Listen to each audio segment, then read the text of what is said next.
C'est un atelier de réévaluation des activités, mais qui sert également de cadre à une mise à niveau des professionnels des médias dans la mise en œuvre de la stratégie du financement basé sur les résultats FBR afin d'atteindre les objectifs de communication à eux fixés. D'abord, nous remercions la presse en général qui nous accompagne dans cette activité et nous pouvons dire que les objectifs sont atteints puisque vous-même vous avez vu les taux d'exécution des activités. C'est vrai, il y a encore beaucoup à faire. Mais nous allons pouvoir, en nous réunissant, formuler des recommandations, remettre le train sur le rail pour que nous puissions atteindre véritablement le taux d'exécution de 100%, pourquoi pas pour les activités qui sont planifiées. Organisée après l'exécution des activités d'information, de communication et de sensibilisation. Au titre de l'année 2016, par les relais médiatiques, les assises sont prévues pour durer 3 jours et regroupent les chargés de recherche, action et mobilisation sociale, CERAMS,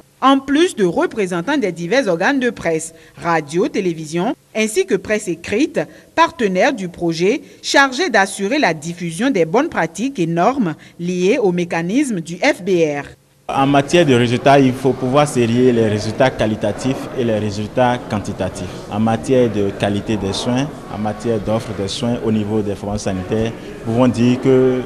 l'initiative a porté ses fruits, puisque nous sommes passés en 2012 de 52%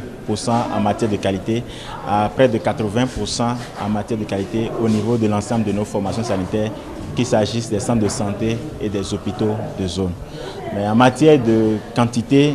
des efforts restent à faire encore pour accroître l'utilisation des services de santé par nos populations. L'objectif général de cette rencontre est d'améliorer la mise en œuvre des activités avec les relais médiatiques pour susciter dans la communauté une meilleure utilisation des services de santé. Les échanges seront meublés de présentations de communication et discussions en plénière, formation des points focaux sur la communication sociale et le changement de comportement, les travaux en atelier suivis de restitutions en plénière, de même que des réalisations de magazines, de reportages et d'émissions.